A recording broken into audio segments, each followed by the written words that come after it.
अस्सलाम वालेकुम स्टूडेंट्स। हम लोग क्लास 8 के सिविक्स यानी पॉलिटिकल साइंस या सिविक्स में से हमारा जो फोर्थ चैप्टर है ये हम पढ़ रहे थे बच्चे स्कूल में। तो फोर्थ चैप्टर में मैंने आपको इंट्रोडक्टरी पार्ट जो है या फर्स्ट स्टेज में जो टॉपिक है वो हमने कंप्लीट कर लिया था।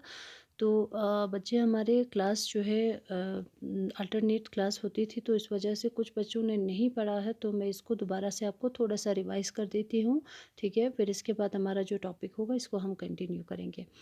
ठीक है, तो अंडरस्टैंडिंग लॉ में बच्चे हम लोगों ने क्या देखा कि हमारे कंट्री में जो लॉ सिस्टम है, जो लॉ है, ठीक है, ये लॉ इंट्रोडक्टरी पार्ट में मैंने आपको बताया था कि लॉ जो है हमारे पार्लियामेंट के ज़रिए ही बनते हैं, या हमारे जो पार्लियामेंट है ये लॉ मेकिंग बॉडी होती है जो हमारे कंट्री में लॉस बनाते हैं। लेकिन लॉ जो है, क्या ये लॉस, अब इसमें हम ये भी देखने वाले हैं कि जो भी लॉ बनते हैं क्या ये इक्वली अप्लाई होती है हर किसी के ऊपर। और हम ये भी समझेंगे कि हमारे यहाँ पे जो लॉस होते हैं, तो नए लॉस बनते हैं तो ये कैसे बनते हैं। ठीक है, और जो लॉ बनते हैं क्या मतलब कुछ लॉस क्या होते हैं, कंट्रोवर्शियल होती है या अनपॉपुलर लॉस भी हमारे यहाँ पे होती है। तो ये सारी चीज़ें हम इस चैप्टर में डिस्कस करने वाले हैं।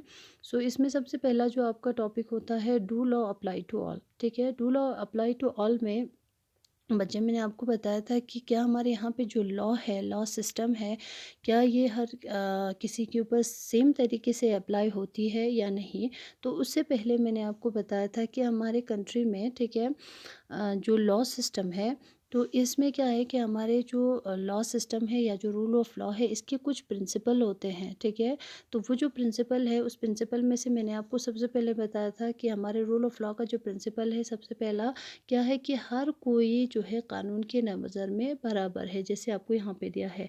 ठीक है, the most important of this was that all person independent India are equal before law, यानी कानून के नज़र में क्या है, हर कोई बराबर है। ठीक है, इसी तरह से दूसरा हमने आपको बताया था कि हमारे यहाँ पे जो जो रूल ऑफ लॉ है, इसकी जो सेकंड प्रिंसिपल है, that is there should be no discrimination on the basis of religion और कास्ट के बेस पे। ठीक है, कोई भी कास्ट, रिलीजन या जेंडर के बेस पे डिस्क्रिमिनेशन नहीं होनी चाहिए। ये सारी चीज़ें हमारे रूल ऑफ लॉ के प्रिंसिपल है। थर्ड जो रूल ऑफ लॉ के जो थर्ड प्रिंसिपल है, ये मैंने आपको बताया था कि no one is above the law. ठीक है, कोई भी लॉ से ऊपर नहीं है, या कोई भी मसल गाते सिस्टम में ना, ठीक है ना, जैसे दिखा दे, no one is above the law. ठीक है, कंट्री में जो भी लॉ होगा वो इक्वली अप्लाई होगा हर किसी के ऊपर, कोई भी लॉ से ऊपर नहीं होता है। जैसे यहाँ पे इस केस में हमने देखा था कि इस ऑफिशियल, ये जो गवर्नमेंट ऑफिशियल है, ये क्या करता है कि अपने बच्चे को, जो क्राइम करता है, लेकिन क्राइम करने के बाद उसने अपने बच्चे को छुपने में मदद करते हैं या कहीं छुपा देते हैं, तो इसकी वजह से इसको पनिशमेंट नहीं मिलती है। तो इस इंसान ने क्या किया, हमारे जो रूल ऑफ लॉ है, ठीक है, इसको रूल ऑफ लॉ को या रूल ऑफ लॉ के जो प्रिंसिपल्स है, इसको क्या कर दिया, वायलेट किया इस इंसान ने। ठीक है, सो इस तरह से हमने ये सारे जो आपके रूल ऑफ लॉ की जो प्रिंसिपल है, ये हमने डिस्कस कर लिया था। और हमने ये चीज़ भी देखी थी कि इन एंशियन इंडिया में, ठीक है बच्चे, कि जो एंशियन इंडिया है, ठीक है, क्या इन एंशियन इंडिया में इनन्यूमेरेबल्स लॉस होती थी, लेकिन वो जो लॉस है दैट इज़ ओवरलैपिंग टाइप की होती थी। ठीक है, ओवरलैपिंग टाइप के मतलब जो कुछ लोग इंजॉय करते हैं, लेकिन कुछ लोगों के लिए ये बहुत ही डिफ़िकल्ट होती थी, मुश्किल होती थी, ऐसे लॉस जो है पुराने टाइम पे होती थी। जैसे फॉर एग्ज़ाम्पल, अगर कोई क्राइम करता है, कोई अपर कास्ट का या लोअर कास्ट का इंसान, या मिसाल अगर जैसे फॉर एग्ज़ाम्पल कहते जैसे ना अपर या लोअर कास्ट का कहते एग्ज़ाम्पल ले सकते हैं यहाँ पे, जैसे तो अगर दोनों का क्राइम सेम होता है, लेकिन पनिशमेंट जो है दोनों को बराबर नहीं मिलती है। लोअर कास्ट के लोगों को एक अलग टाइप के या बहुत ज़्यादा पनिशमेंट दिया जाता था, और अपर कास्ट को कम के। तो इस तरह के लॉस जो है हमारे एंशिएंट टाइम पे हुआ करता था, बहुत ही डिफ़िकल्ट टाइप के या बहुत ही मुश्किल।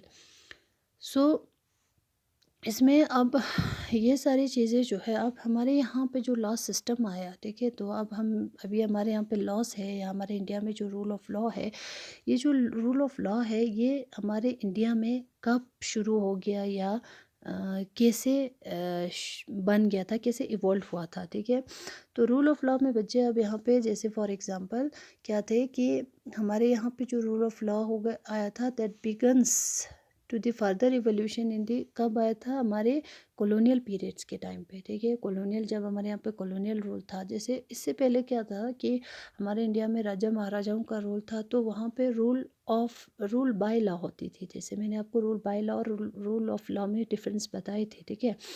तो कॉलोनियल टाइम से ही हमारे यहाँ पे, अब हम बात करते हैं कि लॉ सिस्टम आया कैसे जनरल का, तो लॉ सिस्टम हमारे यहाँ पे आया ब्रिटिश टाइम से ही, ठीक है। ब्रिटिश टाइम से आया, यानी ब्रिटिश कॉलोनियल रूल था, वहाँ से शुरू हो गया था, वहाँ से लॉ बनना इवॉल्व हो गया।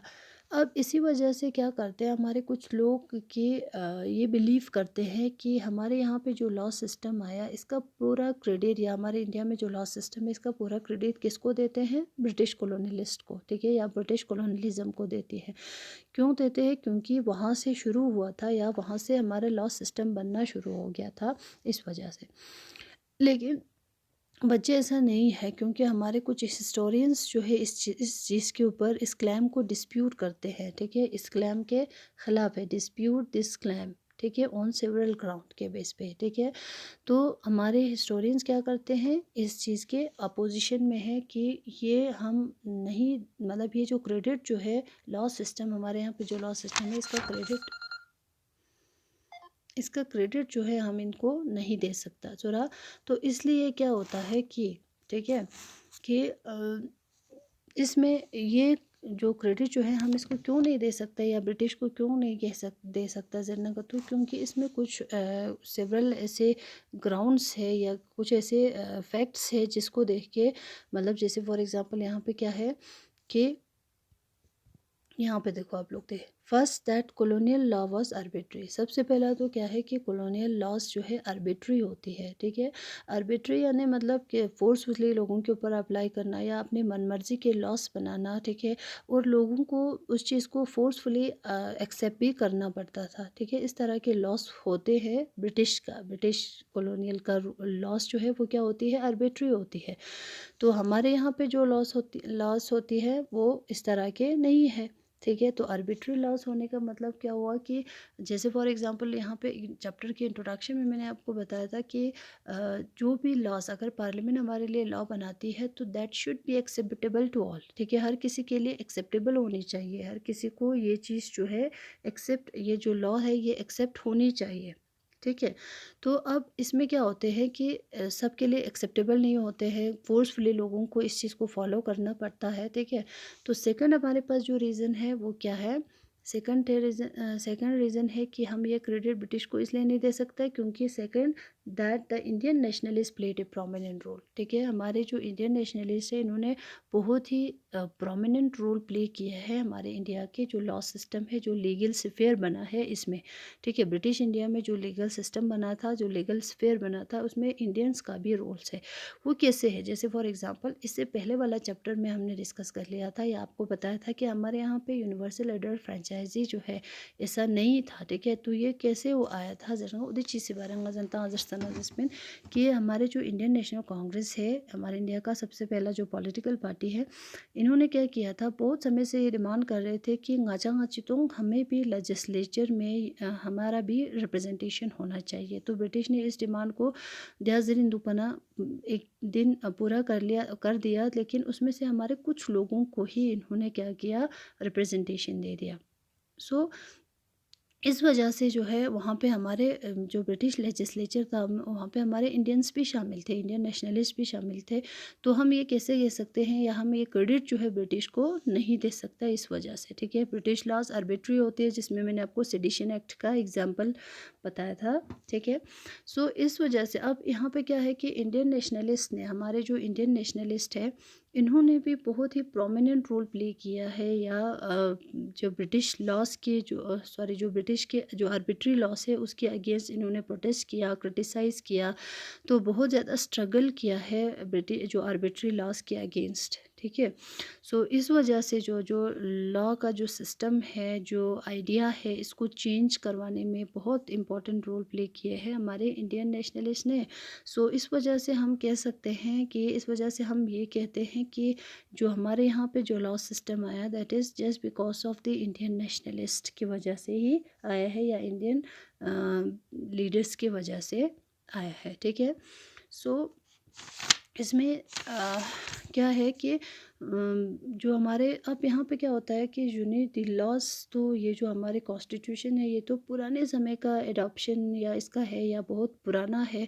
तो दक्सा अभी हमारे सामने बहुत सारे ऐसे सिचुएशंस आते हैं, बहुत सारे इश्यूज आते हैं, तो इन सब चीज़ों के लिए नए लॉस कैसे बनेगा, ठीक है।